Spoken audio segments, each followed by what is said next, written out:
How often do you hear the phrase, or maybe you've even thrown it around, best practices? Whenever I hear that, my first question is best practices for whom? Think about that a little bit as we get ready for episode 804, where we'll discuss peer support.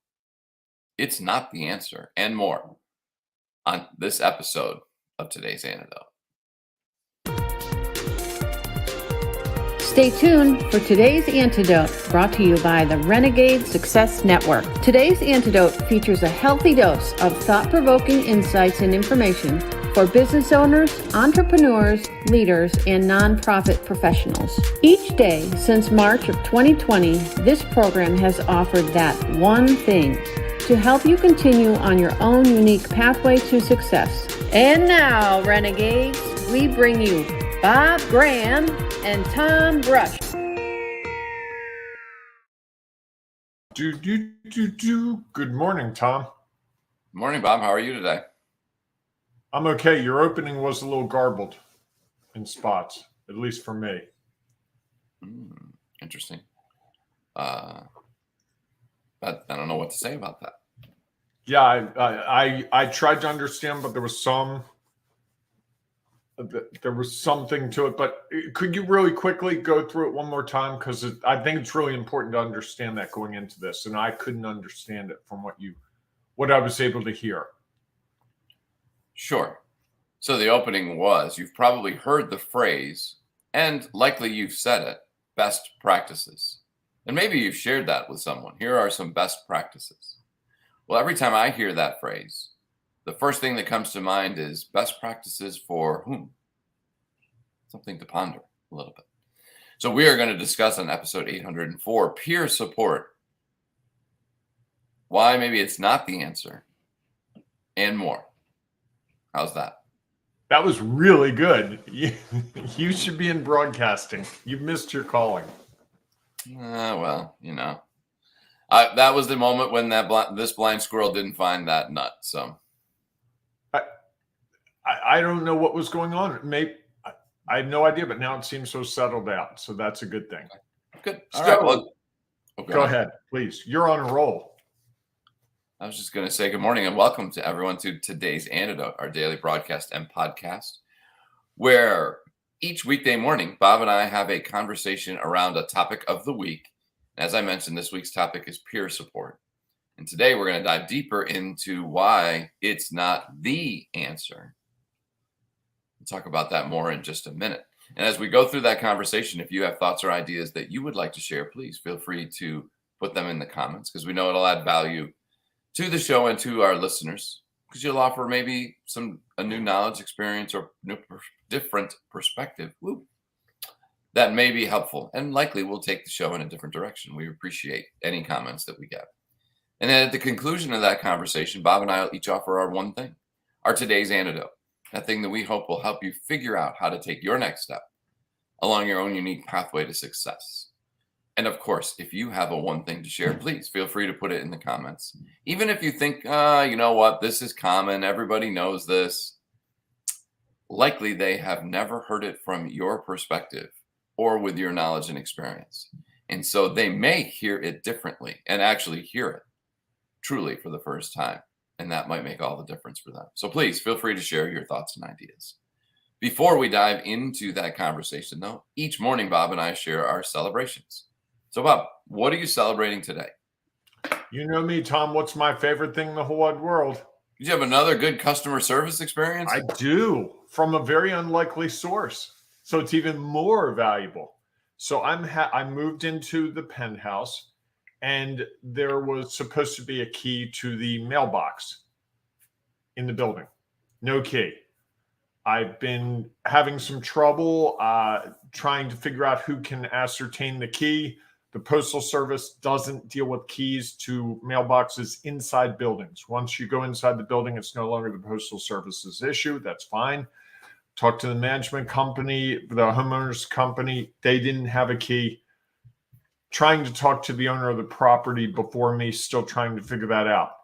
I went downstairs and, it's a long way from the penthouse down to the, where the commoners are.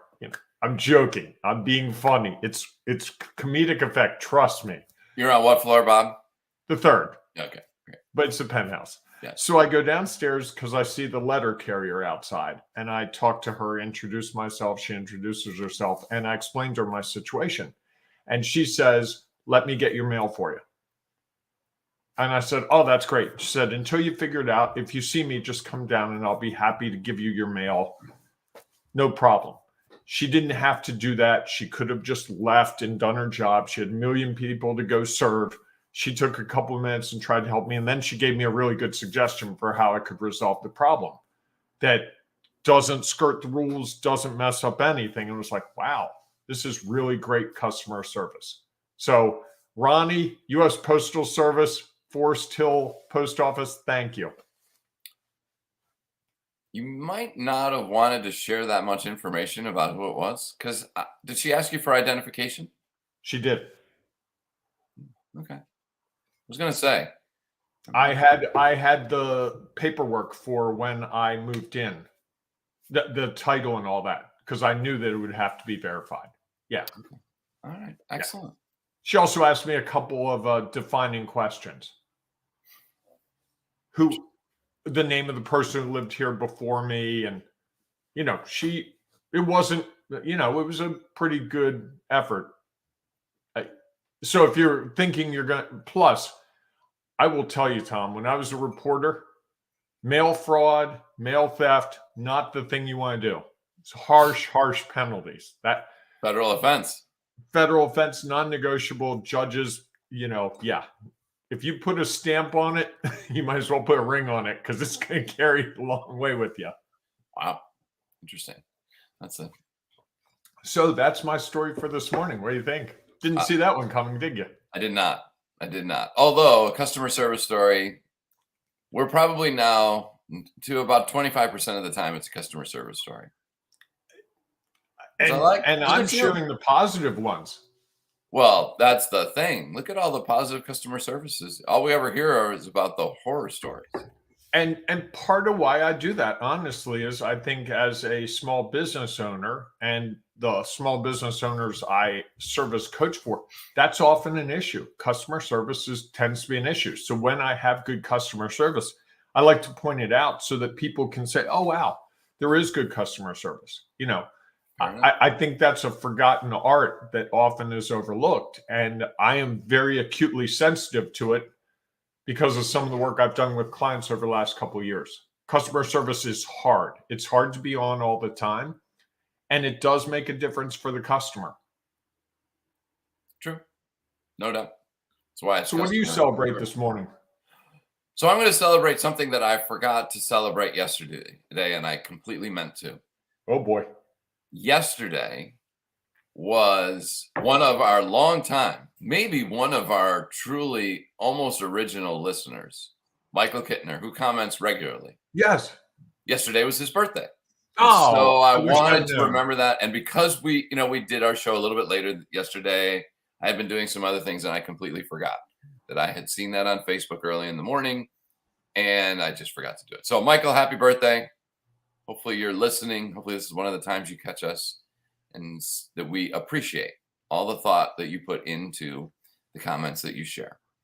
Happy birthday, Michael. If you really want to, what's that? I love it. Happy birthday, Michael. Maybe we can pick up the tradition of the Today Show and start catching, people's 20th or 50th birthdays. We can just have a little celebration. My celebration, your celebration, and then the celebration of people's birthdays, their anniversaries, their pet's birthday. We could just go all out. You really want to be Al Roker, don't you? I do. I really do. There's a cold front moving from the east, and it's going to move. So, and when cold fronts move from the east, we got trouble. Trust me. They usually come from the west.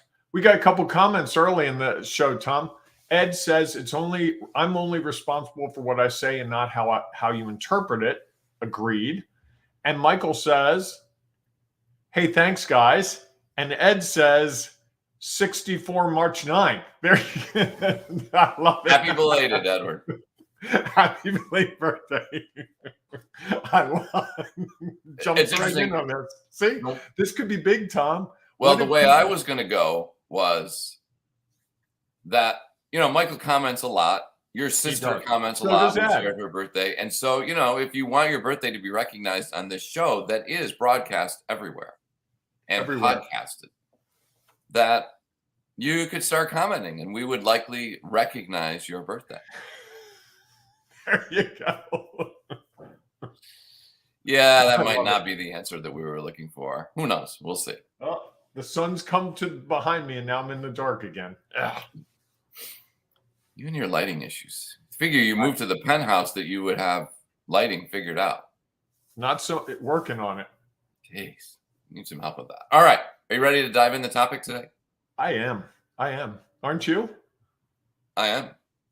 So you're saying that peer support is not the answer? Yes, that is my statement. Okay. It is an You're answer. going to have to explain that to me because I'm struggling with that. This Well, is I a believe title you came up with.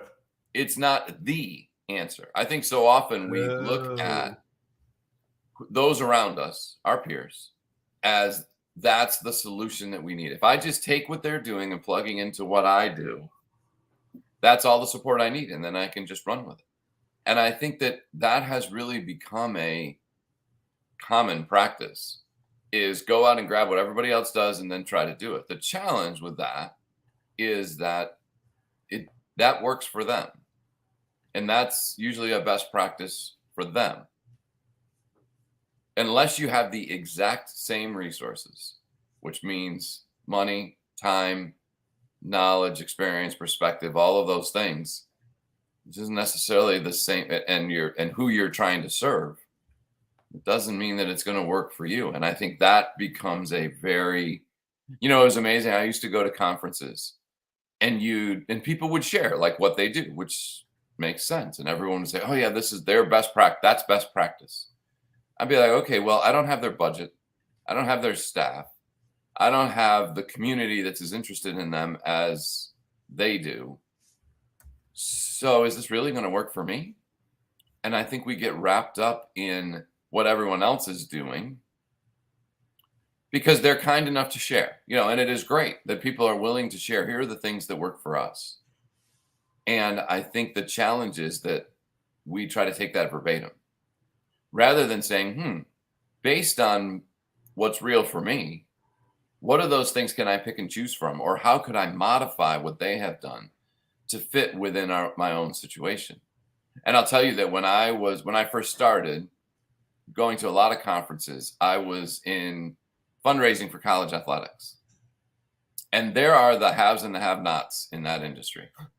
And typically the haves were the ones speaking at the conferences. So you'd have Texas, Ohio State, North Carolina State was big at that time. They had large organizations. They had huge followings. They were raising tons of money. And, they had big staffs. And so they were the ones doing a lot of the presenting. And then you had a lot of other people who were like one-person shops at Division III schools or even lower level Division I schools without football. And trying to take exactly what they did and then just replicate it. And they struggled with it. And I think sometimes they would tune out to those comments that people were sharing. I once went to a presentation. I'll never forget this because it was so fascinating to me. The presentation was around it was either how to steward your major donors, or I think it was how to steward your major donors. And it was given by someone, lovely person with good information, that was all around parking. And how that if you just redrew your parking a little differently and provided different access, that you could, you could not only steward donors, but then you could turn them into even larger donors. And there were three of us who were at institutions where that really had and we were sitting there thinking we were getting this conversation around stewardship, which is really about acknowledging, thanking, and engaging people further with the support they have given, to a conversation around parking.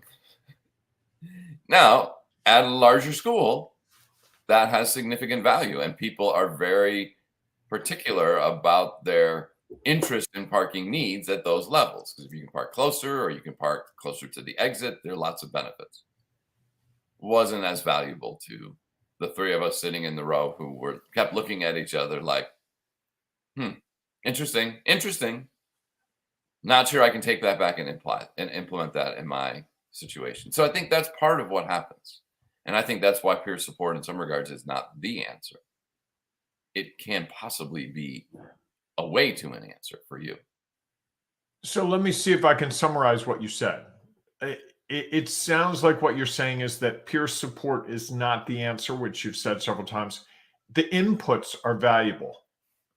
That in terms of bringing it into your psyche, your thoughts, so that you can add that knowledge, experience, and perspective from others to better, more broadly look at your own perspective, your own experience, your own lessons that you've learned.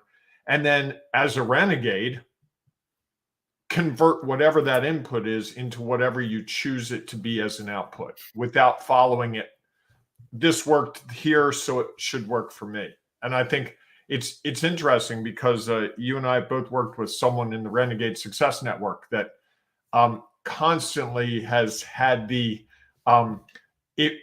industry, it was always done this way. And they've been doing it their own way. And it's been a friction point for this person at various times that I feel like I should go back to that way. And it's like, no, stay the course, do it your way. Just because it's always been done that way doesn't mean you can't do it your way. But the tide certainly goes against us a lot when we're doing things our own way at times. And it seems the opposite of the way other people are doing things. I've seen that in my own business where people are like, you're not going to try that, are you? Oh, that's crazy. There's no way that can work. What I think they don't realize is even if it doesn't work the way I'm hoping, it's still giving me information so that I can better look at what I want to do going forward. I see a comment from Michael. Best practices are always a good idea when it comes to peer support. However, building connections and breaking down barriers, it's important to be mindful of how it's used and make sure it's appropriate for the situation.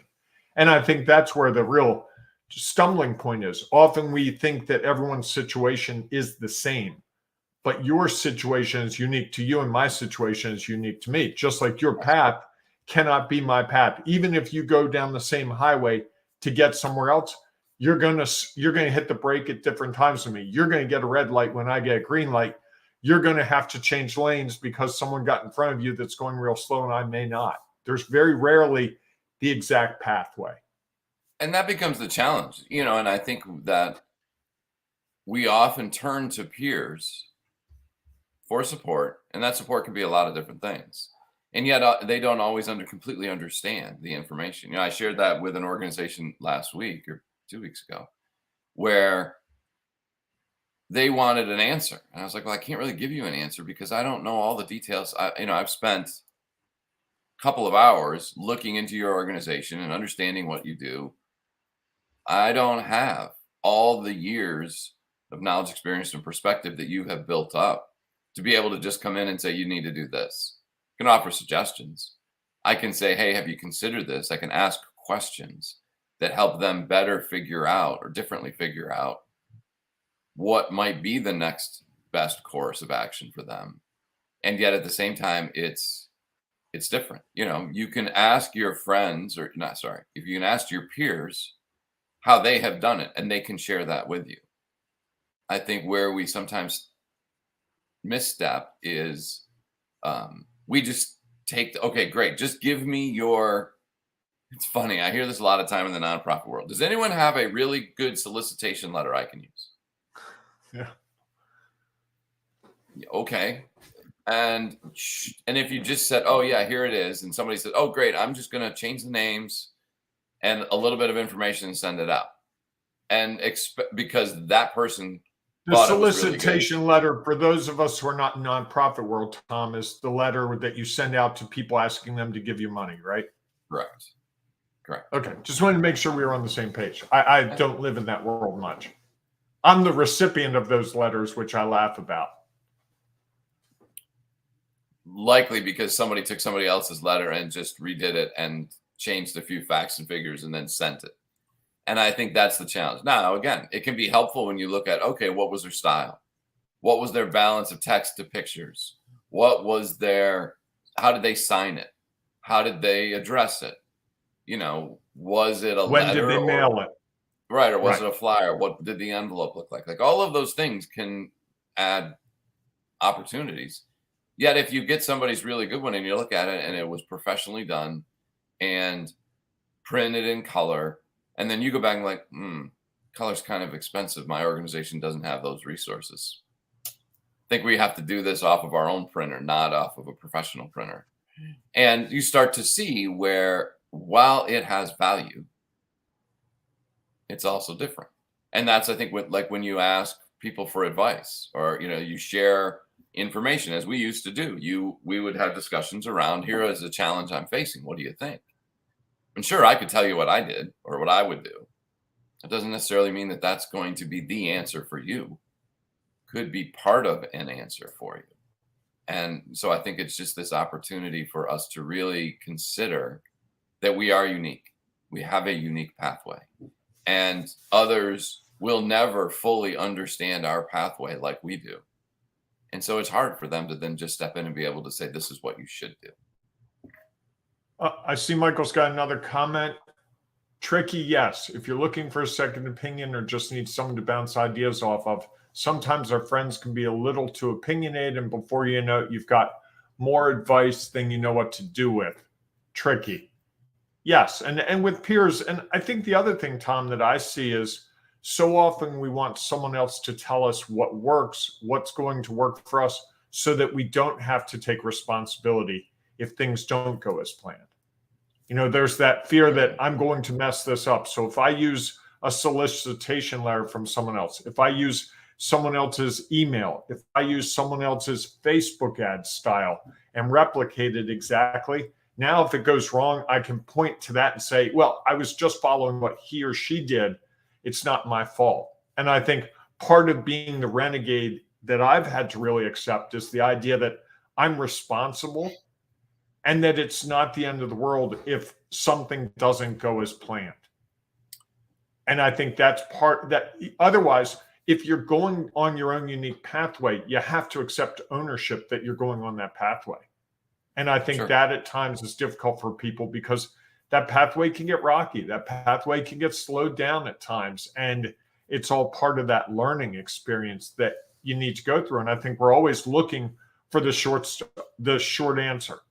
I don't want to go through this 3 weeks of figuring this thing out. Just give me how they did it so I can get to where I want to go without any work.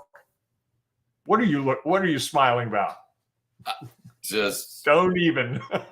I just was an interesting conversation that was running through my head. No, please, well, here's the other thing I think about it. Go ahead. You're free. No, we're okay. I want to talk about something a little different. I think the other challenge is, if you're the person offering peer support, it's important for you to remember that you don't have the answer. Because I think what sometimes happens is someone comes to you as a peer to they're basically asking for support. Can you share your thoughts and ideas? Can you tell me what you've done? And I think so often that when you offer it, there's the tendency to say, when they don't use it, well, why didn't you use it? Well, you asked for it. Why didn't you do it exactly the way I told you to do it? Like, well, because, this is why. And then I think sometimes the peers are like, well, why did you come ask? Like, if you weren't going to take my support, why would you ask for it? And I think that's, again, a reminder that it's not the answer, that none of us have the answer for someone else. We can share, again, what we have done, and they can then figure out how to leverage it into what's real for them. And I think in our coaching, both of us, we don't give people answers. It's one of the things I've had to explain several times the last couple of weeks, where someone's like, "Oh, so I work with you and you tell me what to do." It's like, no, that's not it at all. You're confused. And they're like, "Well, you know the answers, right?" I'm like, no, I don't. I think that just further proves to me how much people want someone else to take responsibility. I see Ed says, some peers offer a far side of perspective, jokingly and actually settle actually jokingly and actually settled your perspective. Yeah, I think that sometimes it's what you said, Tom. We really have to rein it in and really think about how what someone tells us applies to our situation. And I think often it's really saying, okay, that's really nice to hear. Thank you for sharing that. And then going our own way. And so often that's hard to do if you want someone else to take responsibility. Yes. Well, and I think that ultimately becomes part of it, is that who's ultimately responsible. And I think we both believe that you as the individual ultimately have to decide what is it you're going to do. I mean, you could ask somebody to tell you what to do. And, if somebody said that, I'm like, that's not really what I typically do. If you are asking for my suggestion, I'm going to take off my coach hat and I'm going to put on my consultant hat, and I'm going to say, based on what I know, here would be my suggestion. Take it, leave it, do whatever you want to do with it. Not the typical way that I would do it as a coach. And I think that that's the opportunity that we have. Because again, I want them to be like, they understand themselves or their situation or their organization very differently than I ever could. And so it's hard to really tell somebody what they should do when you're not completely in sync with everything they have going on. And as I think about sometimes in the coaching space for you and for me, it's really helping people process that peer support. Sure. Someone told me to do this. I don't want to do that. Okay, don't. Right. Or someone gave me this really good title for something I'm doing. I don't want to steal it because they gave it to me. Well, how did they give it to you? Did they give it to you and say, never use this? This is mine. Or did they say, hey, here's a gift to you? And I've had to help people with that as well. So I think your original premise that peer support is not the answer is really, I was worried about it, but I think whoa, did I flip out for a second there? Wow. You did. That was a weird. little bit. I heard you, but you were freezing a little. I don't know what's happening. So I don't know. How about this? What's your one thing today, Tom? I think that when I think about peer support and it not being the answer, I just think it is a reminder to me that we're all unique and that no one understands our situation or opportunity as well as we do. And yes, others can provide great support. They can provide really a different perspective that we can't really consider because we're so close to it. And yet, it's important for us to remember that that's all it is. It's feedback, it's information, it's perspective, it's support. We then have to figure out and make a decision of what we are going to do with what we receive. And I think that sometimes we forget that and think that I'm just looking for someone to give me an answer, because it seems like the path of least resistance, rather than figuring out the path that has a little bit more resistance, likely from yourself, that ultimately is going to be most beneficial for you. I in my head, I keep hearing this over and over. It's inputs, not outputs. Peer support is input, but not the output. If you expect a straight line from they tell me to do this, so I'm going to do it, it's probably going to make things a little more complicated in the long run. And you're not being a renegade because you're letting them be the renegade for you, right? You're trying to be somebody else, correct? Exactly. Yeah. Wow. I like that. Well, I'm glad. And that would be reckless to be someone else, right? I'm sorry? That would be reckless if I were being someone else. Could be. You're not being unique to yourself because you don't have their knowledge, experience, and perspective. And trying to do what they do could put you in situations where it could be reckless. Absolutely. All right, everyone. Thanks so much to Michael and Ed for your comments. And again, happy birthday yesterday, Michael. And belated to Edward from March 9th. Thanks for sharing that with us. If you have a one thing you'd like to share, please feel free to put it in the comments. Remember, you have knowledge, experience, and perspective that no one else does. And others might be looking for that as a part of their trying to figure out what their answer is.